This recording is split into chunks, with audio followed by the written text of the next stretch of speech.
People from all over the world continue to pay their respects for Pope Francis at the St. Peter's Basilica in the Vatican City. Ecuador's National Electoral Council rejected on Thursday the recount of presidential votes demanded by the Citizens' Revolution Retro Alliance. And local authorities in Palestine report on Thursday that 52 people have died in the last 48 hours after new attacks by Israeli regime against the Gaza Strip.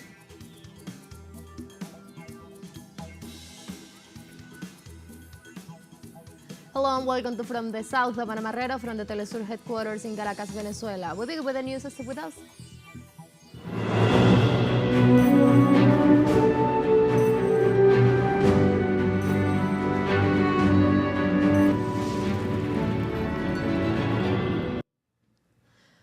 People from all over the world continue to pay their respects to Pope Francis at St. Peter's Basilica in the Vatican City.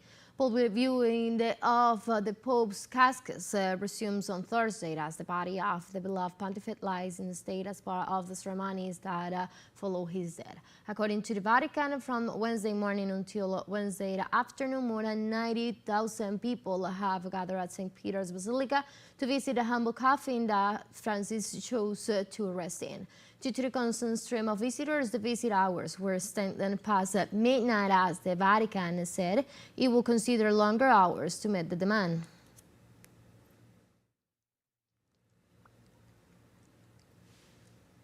On the other hand, some of Pope Francis' relatives paid their respects to the late pontiff on Thursday at St. Peter's Basilica, where thousands of faithfuls are pouring in for a last goodbye.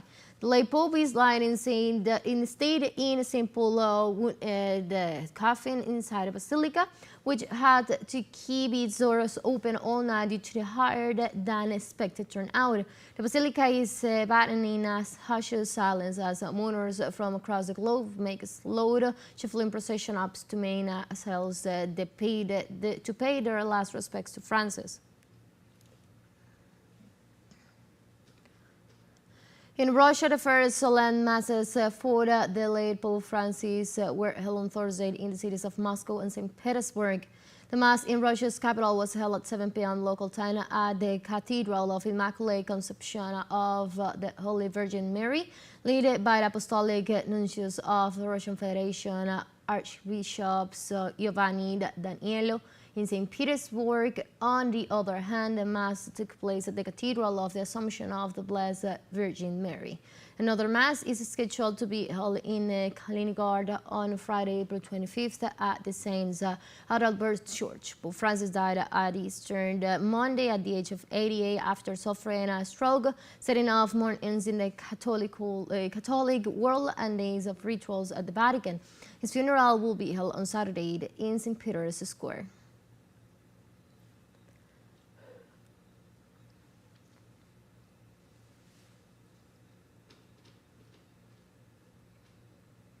In this context, teleSUR had in exclusive Father Gabriel Romanelli, Argentinian and Catholic missionary in the Gaza Strip. He told us how, since the beginning of the Israeli genocide against the Palestinian people in 2023, Pope Francis called every day to show that he was with the Palestinian people. I am the Father Gabriel Romanelli. I am from Argentina, and I am Catholic missionary in Gaza Strip. The parish priest in this church of the Holy Family Church belong to the Latin Patriarchate of Jerusalem. I live here for my last 6 years. This period of this war is horrible, and unfortunately there are no signs that the end of the war is coming, is close. From the beginning of these tragic days in October 2023, the Pope Francis called us every day, daily, to show his closeness and to ask about the situation of the Christian community, because we are here around 500 people. The majority of the Christian community, Orthodox and Catholic, are here.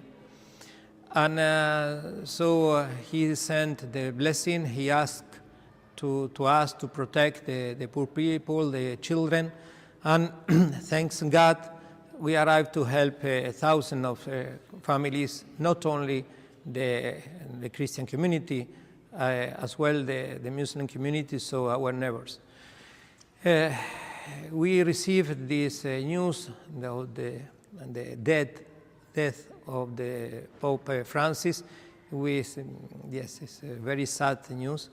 But in the same time, all the people recognize in this sign that he died in Easter, in the resurrection feast.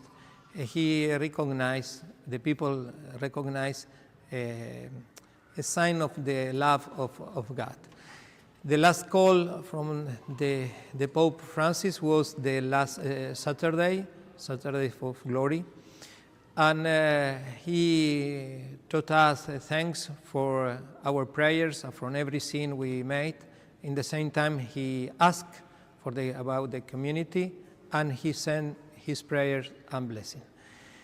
Our desire is the end of this war. The last appeal from the Pope Francis was on Sunday in the Vatican, from the Vatican, and he asked to finish this war and to allow, in spite of the liberation of all the people, to give the permission to receive the humanitarian help. We pray for all. We pray for peace, and the Church every time, and in any time, in any circumstances, is with the suffered people. Let's take a very short break, but first, remember to join us on our TikTok account as teleSUR English, where you'll be able to see news in different formats, news updates, and more. Stay tuned for more news.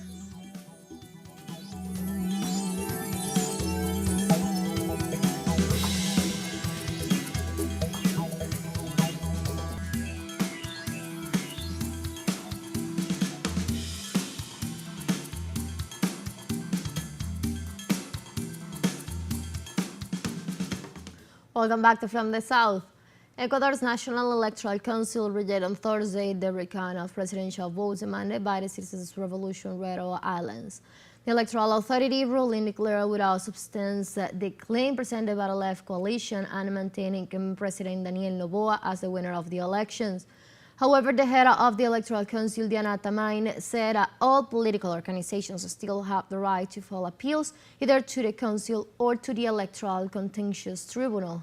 On the other hand, the attorney for the Citizens' Revolution Red Islands, Francisco Estrellas, questioned the electoral body's ruling and affirmed that the islands will go to all the corresponding intents to continue with their claim.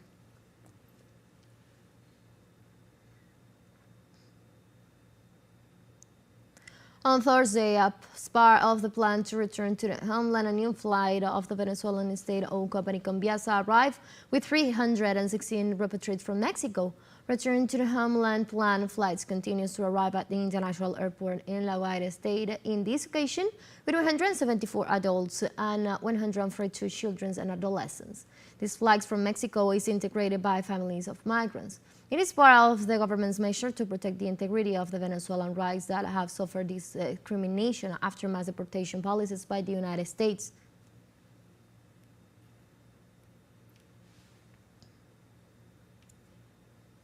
Venezuela and China is in strategic ties with the aim of reinforcing commercial exchange, promoting joint projects, and fostering the integral growth of both nations. Venezuelan Vice President Delcy Rodriguez and her Chinese counterpart Hang Shen met at the Great Palace of the People, where they discussed the challenges of the New World Order and highlighted the Chinese model as a source of inspiration for Venezuela. The Vice President reiterated the willingness of the Venezuelan government to continue building a common destiny with the People's Republic of China based on respect, peace, and cooperation under a mutually beneficial scheme. In turn, the Chinese Vice President emphasized his country's willingness to work with Venezuela to strengthen the consensus reached by the presidents of the both nations.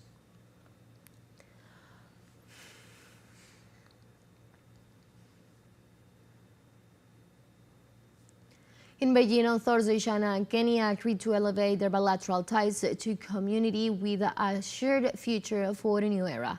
The strategic move comes in the framework of Kenyan President William Ruto's visit to the Asian nation. In this regard, the Chinese President Xi Jinping expressed that his country is willing to work with Kenya to create an example of all-weather China-Africa community with a shared future for a new era and lead the development of bilateral relations and freeing of solidarity and cooperation among global South countries. Furthermore, after the talks, the two head of states witnesses the signing of 20 cooperation documents in areas such as the Belt and Road Initiative, as well as trade and media.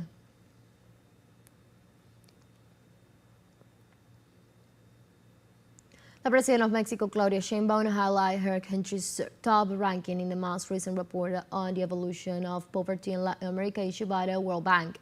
The Mexican president points out that the data confirms the positive results of the application of model of shared prosperity despite discrepancies with international organizations.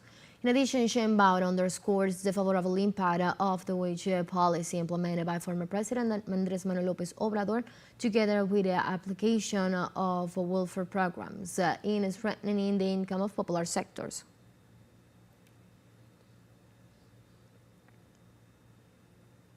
Several unions in Panama are carrying out an indefinite national strike protesting against Law 462 of the Social Security Fund and for a higher quality educational system. Precisely, teachers, students, movement, and other trade unions from many sectors demand the repeal of the law that reforms the Social Security Fund. The educators' unions continue with the action demanding salary and labor reforms and also against the presence of United States troops in the country. The professionals and social organizations that form the Alliance Pueblo Unido por la Vida describes Wednesday mobilizations as successful in spite of the police siege against the demonstrations.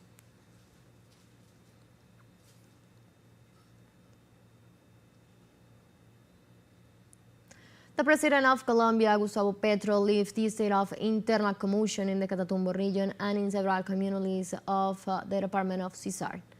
The emergency measure was decreed last January due to the serious public order situation in that region as consequence of the armed conflict between the National Liberation Army militants and the FARC descendants.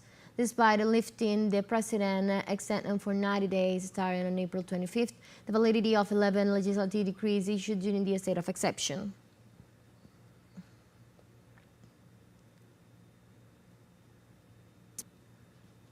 Let's take our last break, but before we invite you to visit our Facebook page at teleSUR English. There you'll be able to watch our top stories, special live coverage, and much more. Follow our page and activate the notification button to stay up to date on the world's most recent events. We'll find out your break, don't go away.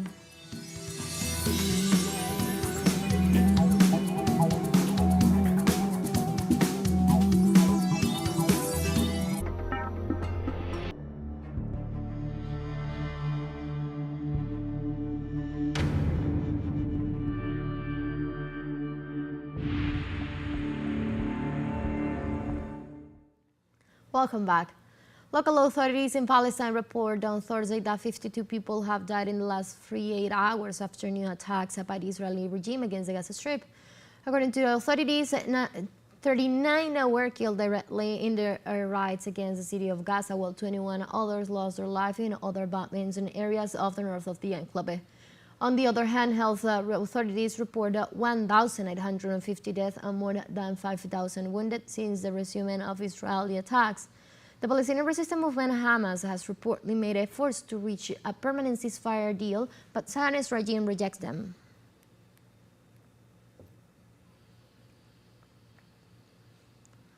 In Palestine, the Al-Dura Children's Hospital was severely damaged following the recent Israeli attacks on the Gaza Strip, resulting in the suspension of its operation. The bombing damaged the intensive care units and alternative energy systems, rendering the medical center out of service. This closure brings to 37 a number of hospitals out of service since the beginning of the offensive on October 7, 2023.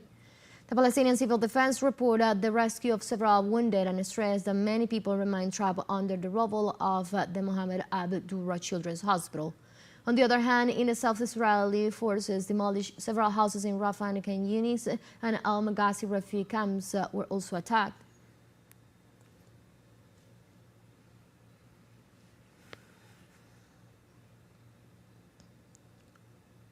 The Palestinian health minister confirmed the death of more than 200 civilians during the last 24 hours as a result of Israel's ongoing aggressions on Gaza.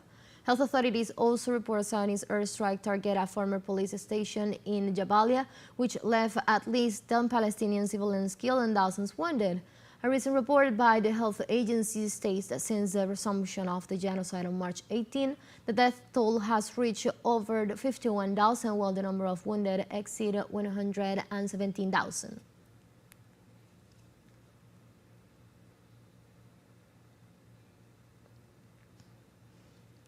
Yemen's Ansarullah movement continued to fight successfully against U.S. troops while denouncing U.S. airstrike against more than 260 civilians in Yemen.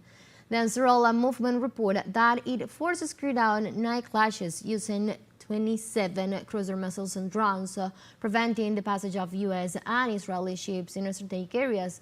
It is worth noting that the crisis in Yemen remains one of the worst in the world, with more than 21 million people in urgent need of humanitarian aid. Moreover, U.S. intervention has exacerbated the situation, with bombing affecting urban and civilian areas, including the Raisa oil port, where an attack in March left 80 deaths and 150 wounded.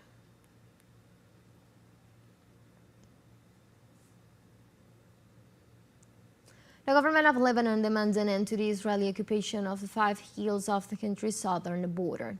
The Lebanese President Joseph Aoun requests that the Israeli regime to vacate the territory to restore security and allow the return of displaced residents. The president also confirms that the Lebanese army continues to deploy its occupied areas to make progress in cleaning the remaining mines. On the other hand, Aoun announced the military recruitment to enlist 4,500 new soldiers and to reinforce the military presence in the south in coordination with the UN Intern Force for Lebanon.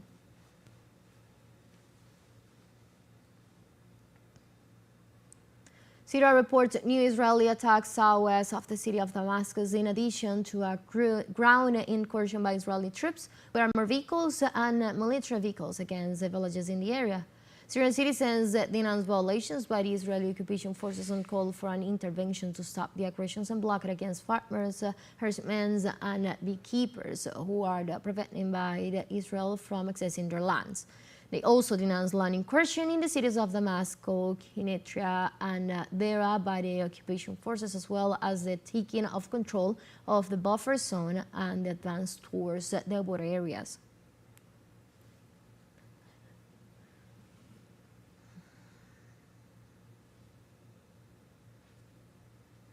Spain scrapped a 6.6 million euros order for millions of ballots from an Israeli company after junior partners in the coalition government denounced it as a flagrant breach of the island's agreement. Coalition Islands of Premier Pedro Sanchez said the ammunition is jeopardize the country's efforts to hold Israel accountable for the genocide in Gaza. After recognizing Palestine as a state in 2024, the Spanish government said to be committed to stop arms trade with the Zionist regime. Yet it emerged that the Interior Ministry wanted a purchase of 15.3 million rounds of 9mm ammunition from Israeli company IMI System. The news drew a furious response from the left-wing Sumar platform as leaders expressed that they would not tolerate any part of the executive financing a genocidal state.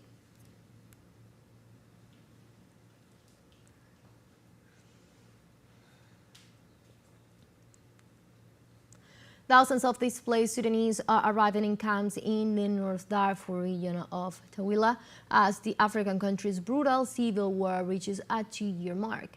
The war that has reportedly created the world's largest and most devastating humanitarian crisis and the worst displacement situation, leading to Sudan's becoming one of the countries hardest hit by famine. On the other hand, the United Nations Children Fund (UNICEF) is providing nutrition supplements to the affected families and children in the refugee camps of Samza and Al Omda. However, the UN agency says that the funding for its humanitarian service is critically low, when it needs around $1 billion for its efforts in Sudan for the year 2025.